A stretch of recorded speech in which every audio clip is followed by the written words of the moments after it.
alternate cooking methods. Ways to cook your food should there be no power or gas or anything else being interrupted for whatever reason. We often think of these kind of interruptions as natural disasters or something major calamity. It doesn't have to be. Everything I'm going to show you here is functional, does what it's supposed to, but it's all about trade-offs. Now I'm going to start with, I have a lot of visual aids here today. I'm going to start with something I really couldn't bring in. Probably the one thing that you have, most of us have, that is a perfect or really good alternate cooking source is a barbecue. Most of us have a gas range, gas grill, maybe even a Weber grill that you have in your backyard with a rusted top or whatever it is. You have one of those. Maybe you have a little hibachi that you make burgers on in the summertime or you take to the beach. That is a really good alternate cooking method because you have a large supply of propane gas that goes along with it, and it serves many functions. If you are contemplating upgrading your barbecue or don't already, ensure that you get one with a side burner.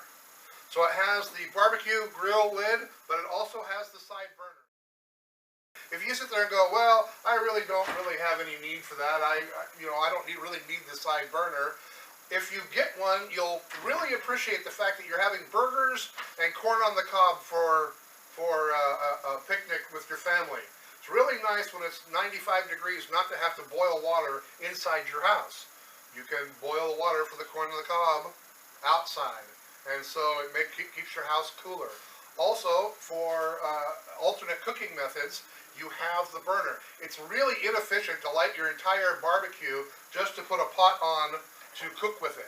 Much more efficient to have the side burner that you can use to use a pot or to boil water or anything else out there. So probably the easiest method to have in our additional cooking method is just a gas grill with the additional side burner. Some of them come with two. If you have the money, means, and desire to do so, good thing to have. With that barbecue, by the way, if you think about it, it's nothing more than a large oven. And so you can use your barbecue to turn it into an oven, just like you would cook inside your house. The only difference is it's a little less efficient because it's not, it has no thermal coating, thermal protection, no batting, no insulation, and so all the heat escapes. But you certainly can bake with it, just like you bake with your oven inside. If you are fortunate enough to have one that has a temperature gauge on the outside, you can set it, look at it, and say, I'm going to cook a cake. I'm going to make my tuna surprise casserole and put it on there, and these will cook for an hour, 325 minutes. You're smiling. Every one of you has made the tuna surprise casserole, right? Yeah, the surprise is, well, at least my mother's tuna surprise casserole, the surprise was it tasted terrible. I hated that.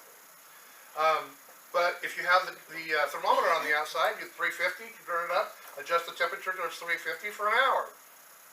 Now remember, I said this is an inefficient way because it will take a lot of your propane to heat that, but it certainly is possible to do that. If you don't have the one with the thermometer on the outside, for relatively inexpensively, you can go buy a oven thermometer and stick it in there, or even if you want to get creative and more expensive, they have ones with the remote sensors. You put their sensor on the outside and it tells you what it is on the outside, and so you can control the temperature that way. So using a barbecue or grill or that kind of thing, or hibachi for that reason too, you can, with briquettes and that, you can cook meats obviously, but you can also cook just like you would cook anything else in your oven with a hibachi or with a Weber grill, but you need something that's enclosed. A real hibachi would be terribly inefficient, but you certainly could do it. My secondary thing to use, and I didn't bring it because it's stuck in my trailer and I didn't want to dig out my trailer, is a camping stove. If you have a Coleman stove for camping that you keep in with the scout stuff, or you had a scout and you let him use it, or you used it on the last time you went on the fishing trip, a Coleman stove, either a liquid fueled stove or a propane canister stove, is an excellent way of cooking. Obviously you cook when you're camping, it's the same thing. Using one of those is efficient and a very good way of of using an alternate cooking source for those two. And most of us have one or two of those. We either have a barbecue or we have a Coleman or some other brand camping stove to use.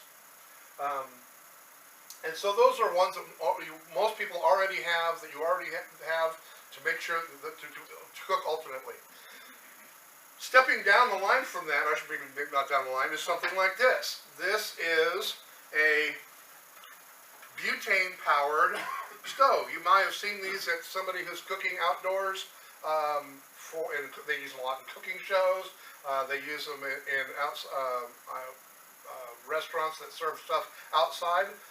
They are very efficient, small. They come in a package this big.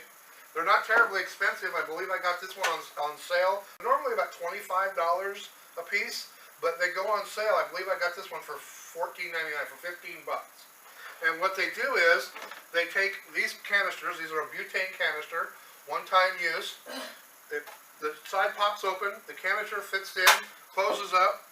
You turn it on. It has a click, just like clicking your barbecue. Click, click, click. Suddenly it starts, and then you have a one-burner stove. On medium heat, which is just about hot enough to boil water or just about anything else you need, high heat for frying, one of these will last about 6 hours of cooking, give or take.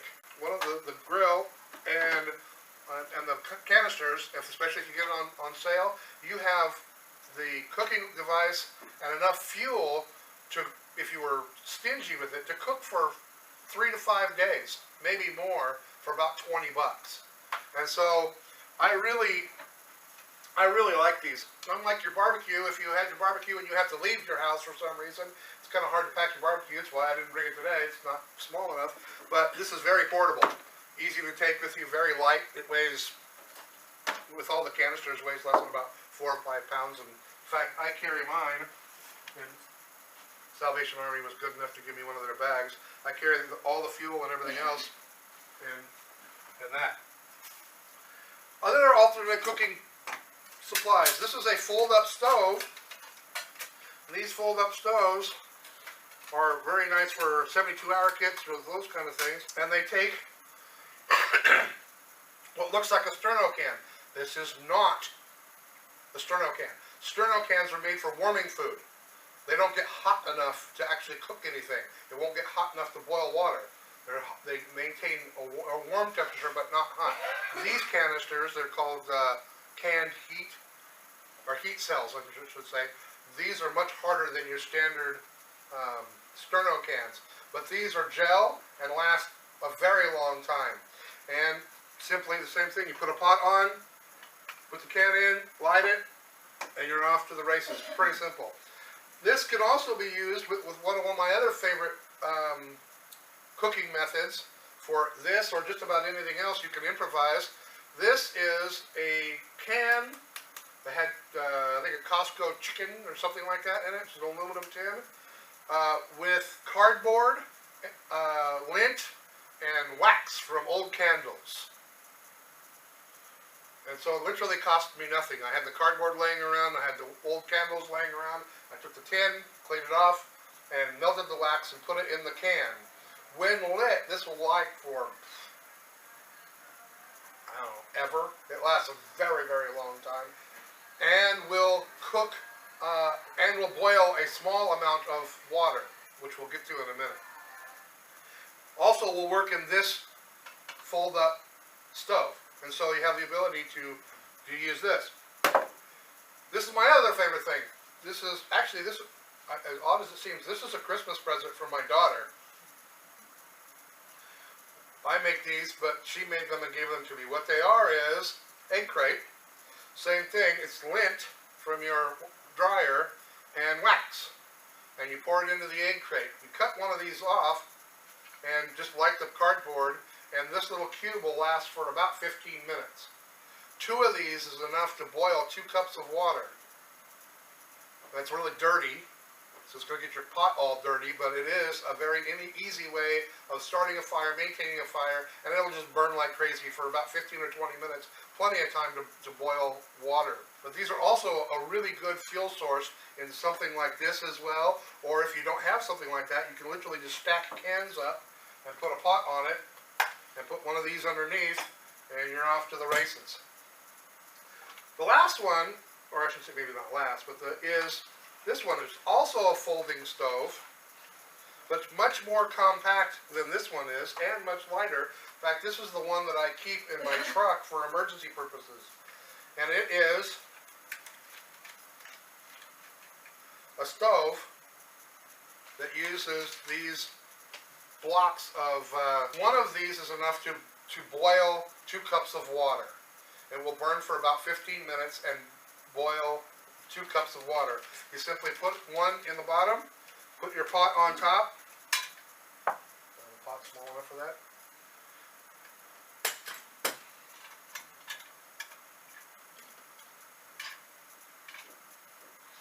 And you'll be able to boil water to make food with. This is also a really good one for if you have a 72-hour kit or something like that and you need to put a stove in. It's small, it's relatively lightweight, and it is really efficient.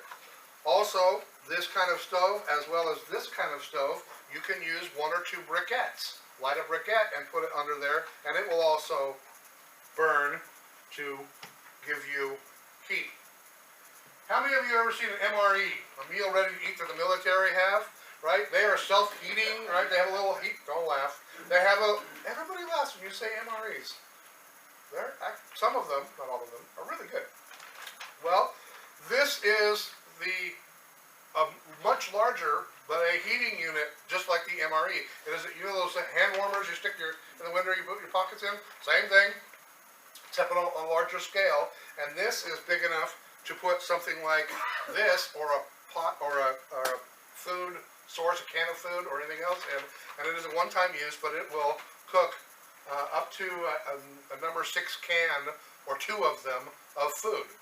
And so you can use this, something like this, to cook food with. Also good for 72-hour kits or something like that when you gotta leave, because it weighs nothing. It's less than half a pound.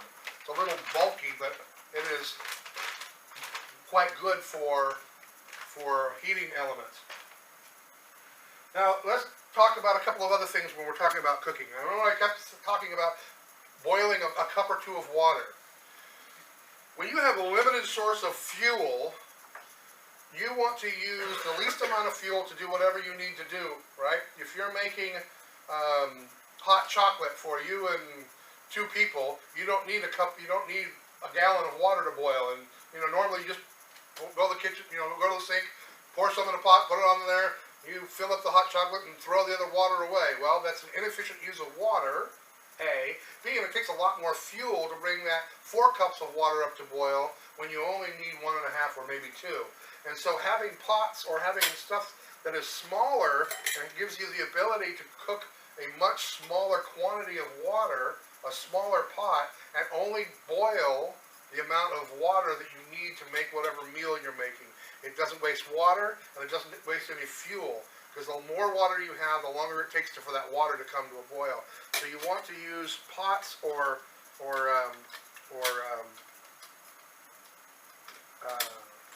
anything else that pots or pans that only are small enough to contain the water. It's inefficient to take a pot this size and put 2 cups of water in it to try and boil it. The smaller the pot, the smaller the water, the smaller the pot. I'm a big fan of cast iron for a couple of reasons. One, it keeps and retains heat really, really well. And so for cooking efficiencies, it works really well. And I'll show you one of the reasons why retaining heat is really important. I have used my stove, and I've heated up my Dutch oven. And I'm cooking Aunt Glenda's tuna surprise in my Dutch oven. Well, it's supposed to come to a boil, the stew you're making, come to a boil, and then simmer for 20 or 30 minutes, and then it's ready to eat. Then you need to let it cool down or something like that. Well, simmering takes fuel. Fuel takes energy, and fuel is limited. if you're cooking just about anything, or warming just about anything, there's a method called the hot box method. And that's what we're going to do here to cook beans, stews, anything that has to cook for a fair amount of time, any length of time. You put it in something, a pot that is equal to the contents that you have, as close as possible. If you have a heavy duty pot, doesn't have to be cast iron, but cast iron works really well. Put it on the stove and cook it. Then you take a inexpensive fleece blanket.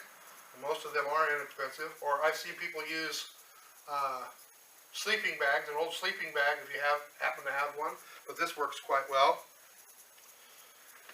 And you put it in a box, or you can even put it in a laundry basket or an ice chest. Works really well for this thing. Trivet so it doesn't burn the bottom of your container. You've heated it up to boil. Once it comes to a boil, take it off the heat, place it on the trivet inside a box, wrap it up in your bag. If, like this one, would actually put two, but I wasn't going to read 2 blankets. And then close it up. And then come back and let it sit for half an hour, 40 minutes, especially for baking beans or things like that. It will retain most or all of the heat in there. In fact, when you take it out, you'll be surprised at how hot it still is. You've created, essentially, a very large thermos for heating your and maintaining your food. And then you take it out, and you don't have to simmer it. It's simmering in its own heat, and will continue to do so until as long as you keep it in there. So you can use a laundry basket. An ice chest works really, really well. In fact, one time we were having a party, and I had to make 150 potatoes. We were having a potato bar, and I cooked them all the night before, and put them in a ice chest. The next day, I cooked them. I finished cooking about 10 o'clock at night. The next day, got out, opened the lid. It was still 100 degrees plus, maybe, inside there. All the baked potatoes were still warm, and they were still warm when we served them at noon the next day. So an ice chest or something like this is a great way of efficiently using your fuel so that you're not cooking and having to simmer it for a long period of time.